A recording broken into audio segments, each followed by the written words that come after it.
El sistema financiero actual es una estafa.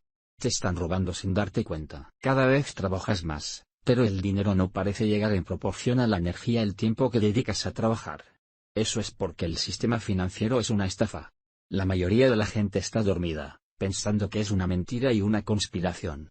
Sufren pasivamente, sin tener ni idea de lo que realmente está pasando. Cuando la mayoría se dé cuenta, será demasiado tarde para entender cómo y por qué el sistema financiero es un fraude. Necesitas entender cómo surgió y evolucionó hasta nuestros días. Yo soy Carol, y en este vídeo, te lo voy a demostrar. En primer lugar, debes entender cómo el fraude fiat se apoderó de todo el mundo. Te mostraré cómo protegerte. El sistema financiero mundial se basa en una sola economía, el dólar estadounidense.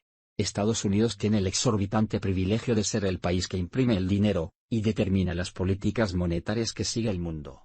Solo ha alcanzado esta posición privilegiada porque se ha apoyado en el oro para generar confianza. El oro mundial es un antiguo depósito de valor utilizado por el Imperio Romano. Los persas, los egipcios y todas las civilizaciones antiguas anteriores a la aparición del dólar sabían que el oro era el patrón monetario mundial.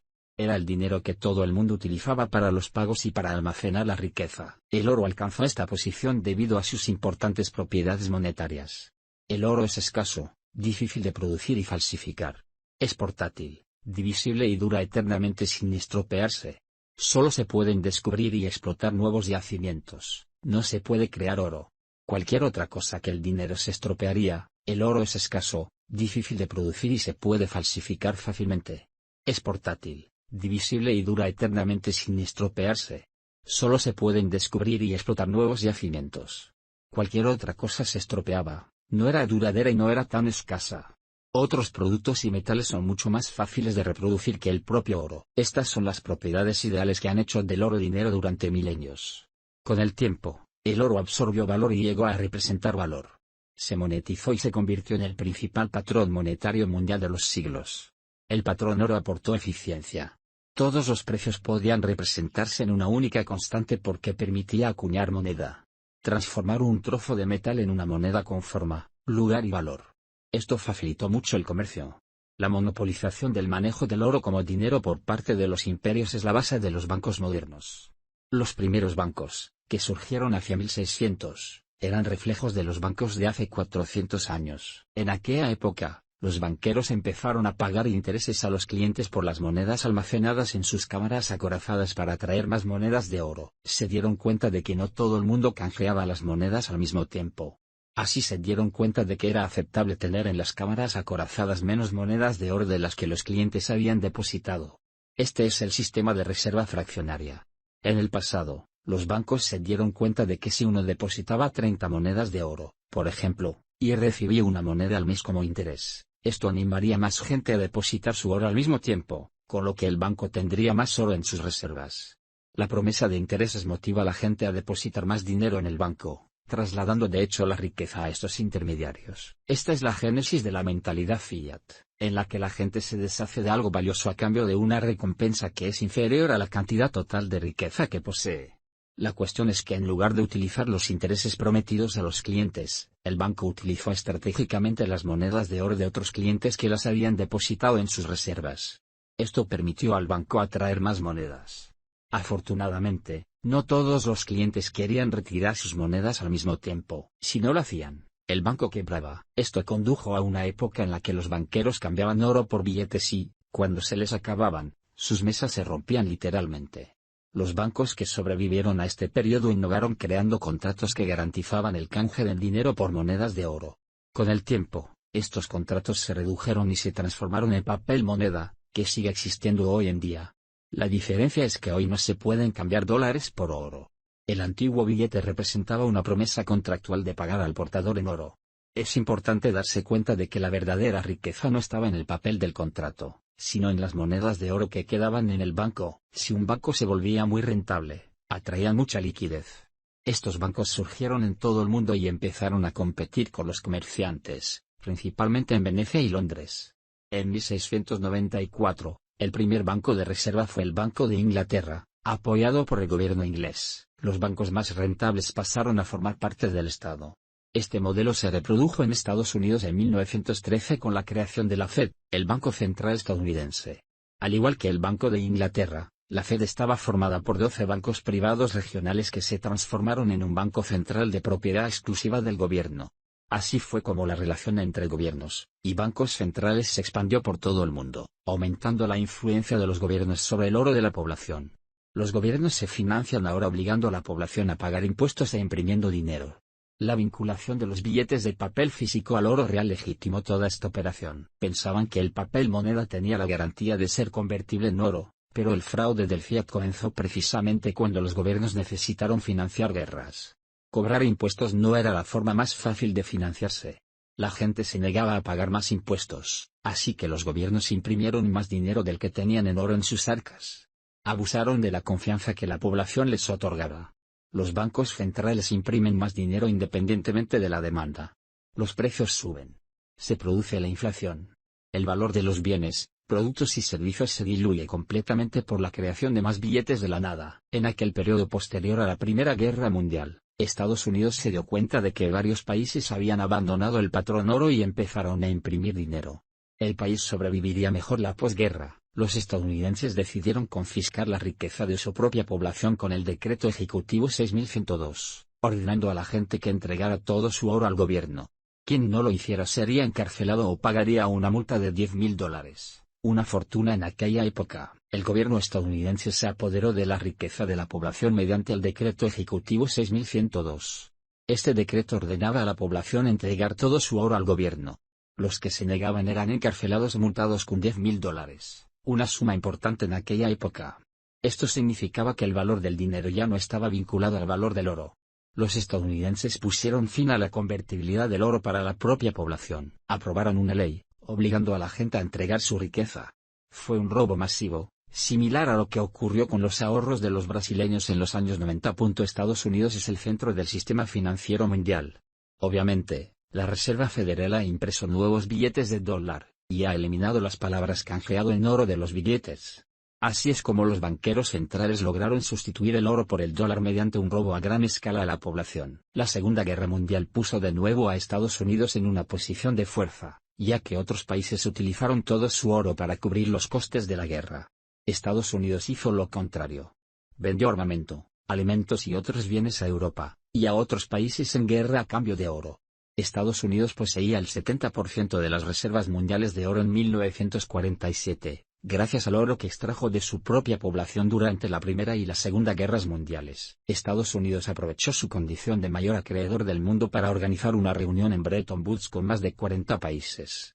Ahí propusieron un nuevo sistema bancario denominado Sistema de Bretton Woods. Este sistema seguiría siendo canjeable por oro a un tipo fijo de $5 por onza para los demás países. El resto de las naciones fijaría en sus monedas al dólar, y funcionó. El consenso mundial fue fijar sus monedas al dólar debido al respaldo en oro que no existía en la posguerra. Los estadounidenses desempeñaron el papel de Fed mundial, convirtiéndose en el banco de todas las naciones. Los países tenían que acumular dólares en sus reservas para realizar transacciones en el comercio internacional. En resumen, Estados Unidos aumentó la demanda de dólares manteniendo el respaldo en oro. Sin embargo, en 1970, Estados Unidos se vio envuelto en la guerra de Vietnam, que es cara. Si los gobiernos no pueden financiarse, imprimen dinero. Estados Unidos empezó a imprimir más dinero del que tenía en oro en sus arcas. Los Estados Unidos comenzaron a imprimir más dinero del que tenían en oro. Esto atrajo la atención de los países que formaban parte del Acuerdo de Woods. Sospecharon y empezaron a pedir que les devolvieran su oro. Los estadounidenses no querían entregar el oro a nadie porque era precisamente esa cantidad de oro la que les había colocado en esa posición de poder mundial. En un intento de evitar que el oro se fuera, el presidente Nixon promulgó un decreto que establecía un día festivo nacional y puso fin al Acuerdo de Bretton. Ningún país recuperaría su oro. Esto fue un default global. Está claro que esta vez no recayó sobre Estados Unidos, sino sobre los demás países que habían confiado en el acuerdo. Así es exactamente como el dólar, y todas las monedas mundiales perdieron el lastre de cualquier cosa, ¿verdad? De hecho, la riqueza y el valor mundial solo estaban respaldados por la confianza de las políticas monetarias y la industria estadounidense.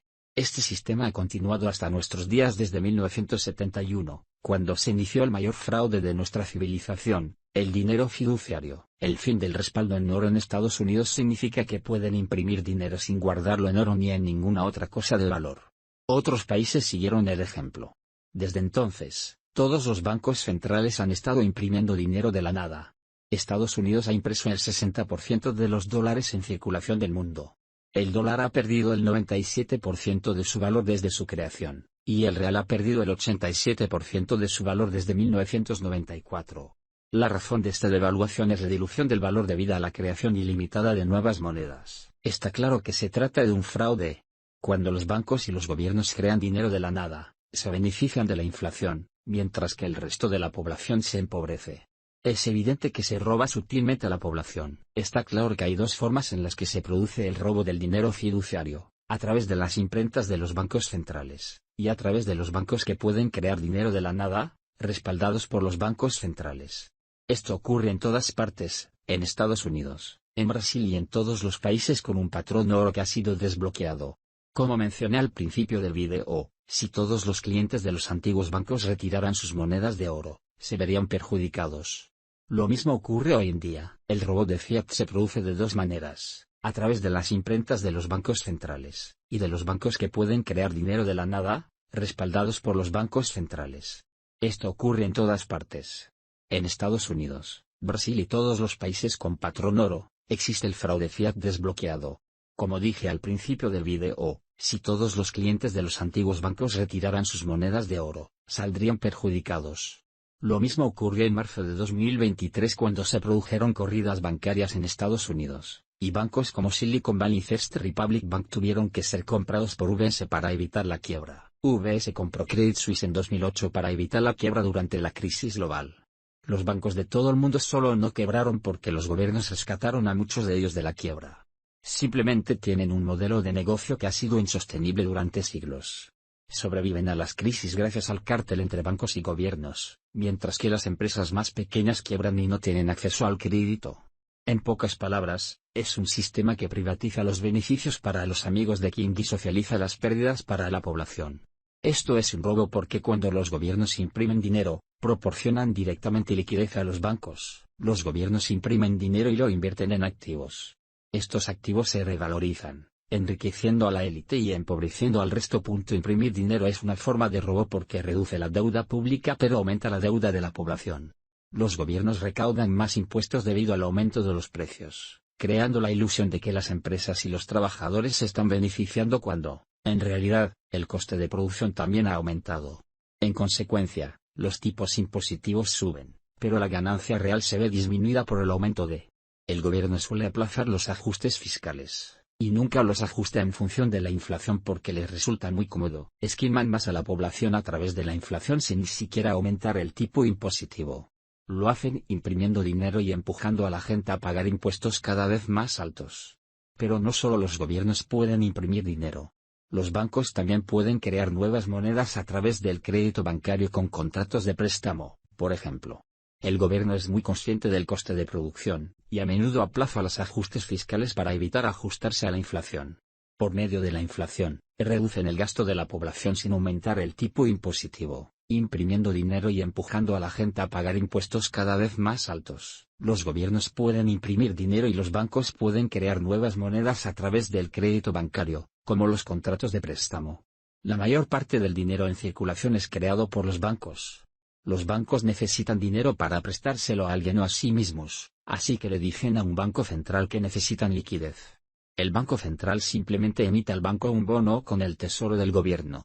El nuevo saldo se libera al banco comercial, y el banco solo tiene que pulsar un botón para actualizar sus sistemas diciendo que se han creado X millones de nuevos reales o dólares para prestar al banco X. Se trata de dinero creado de la nada con la aprobación del banco central. La cosa empeora cuando los bancos piden dinero prestado al banco central y dan valores como garantía, que a menudo no valen nada.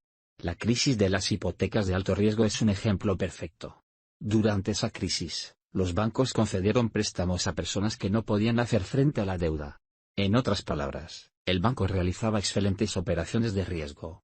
Cuando salió mal, el Banco Central lo rescató a costa de toda la población.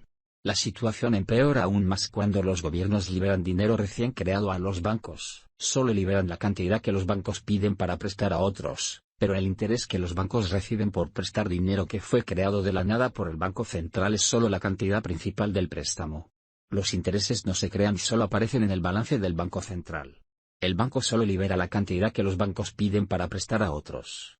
Los intereses que reciben los bancos por prestar dinero creado de la nada por el Banco Central también se crean de la nada. El préstamo tiene que devolverse con intereses, y estos intereses son dinero creado de la nada. Este interés pagado a los clientes es precisamente el nuevo dinero que entra en el banco como beneficio bancario. También es dinero que se ha creado de la nada para ampliar la base monetaria. Por eso ser un banco es extremadamente rentable. El Banco Central es un impresor de dinero infinito sin ningún lazo. Imprime dinero y cobra a otros por prestar dinero de la nada. Está claro que la economía absorbe este dinero en forma de intereses, y los bancos son los culpables evidentes. Esto destruye el poder adquisitivo de todo el mundo, la razón por la cual el sistema fiduciario está tan inteligentemente diseñado para robar discretamente valor a la población en beneficio de los gobiernos y los bancos. Estas dos instituciones son de carne y hueso, y siempre están en la dirección de mantener su posición. La propia moneda acaba perdiendo su valor cuando alguien desenmascara este delito de devaluación. Esto ha ocurrido varias veces a lo largo de la historia. Los gobiernos siempre han culpado a otros, como a los empresarios, al clima, o a cualquiera menos a ellos mismos o a los bancos. Imprimir dinero es un crimen contra la humanidad. El dinero fiduciario es un golpe de civilización. Se supone que las instituciones deben protegerte a ti y a los que han ahorrado, pero les están robando. Es injusto y repugnante porque esta es exactamente la definición de un esquema piramidal que beneficia a los creadores en la cima y a la gente en la base. Los gobiernos han incurrido repetidamente en esta práctica a lo largo de la historia. Han acusado a los empresarios, al clima o a cualquiera que no fuera el gobierno o los bancos. Por eso imprimir dinero es un crimen contra la humanidad. El dinero fiat es un golpe de civilización que utiliza las instituciones para proteger a los ricos y robar a los pobres. Es injusto y repugnante porque es un esquema piramidal que beneficia a los creadores de la cima. Las generaciones más jóvenes están siendo robadas todo el tiempo. Solo hay una manera de pararlo: ofrecer una alternativa a todo el dinero que ha existido en la historia.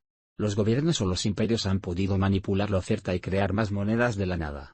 Estas monedas han colapsado vía inflación o hiperinflación. Por eso el dinero fiduciario colapsará tarde o temprano. Ya está ocurriendo. Las monedas van a cero. Y por eso existe un dinero en el que no se pueden crear nuevas monedas de la nada, y que permite a la población tener derecho a la propiedad sin que nadie, gobiernos o bancos, se la confisque. Bitcoin es la salida a Ponzi y Fiat. Esta alternativa ya existe. Bitcoin es una moneda descentralizada, es un sistema alternativo descentralizado que no puede ser monopolizado como los gobiernos y los bancos hicieron con el oro. Bitcoin es escaso, y no hay forma de acelerar la creación de nuevas monedas. Solo existirán 21 millones de bitcoins en el año 240. Esta es la principal diferencia entre Bitcoin y el sistema financiero actual. Bitcoin es transparente. Bitcoin es un sistema alternativo descentralizado que no puede ser monopolizado. Los gobiernos y los bancos ya monopolizaron el oro, e hicieron lo mismo con Bitcoin. La creación de nuevas monedas siempre estará limitada a 21 millones de BTC. Y esta es la principal diferencia entre Bitcoin y el sistema financiero actual. Bitcoin es transparente, predecible y cambiante. Su política monetaria se conoce de antemano, y es inmutable porque nadie puede monopolizar y cambiar este sistema. Bitcoin aporta todas las propiedades monetarias del oro en formato digital, reforzando además todas las propiedades de escasez, portabilidad, visibilidad, durabilidad y vendibilidad. Esta es la razón por la que Bitcoin se ha revalorizado tanto, alrededor de 9.000 millones de reales, desde 2009. Bitcoin es lo contrario del dinero fiduciario. Usted lo adopta voluntariamente porque entiende, y quiere las propiedades que traen más riqueza y abundancia a su vida financiera. No quiere sostener un cubito de hielo que te roba valor constantemente. El vídeo se ha hecho enorme, pero si quieres aprender más sobre Bitcoin, cómo te saca de las ratas fiat, y cómo puede ayudarte a construir riqueza a largo plazo, mira el vídeo. Usted adopta Bitcoin voluntariamente y porque entiende, y quiere las propiedades que traen más riqueza y abundancia a su vida financiera.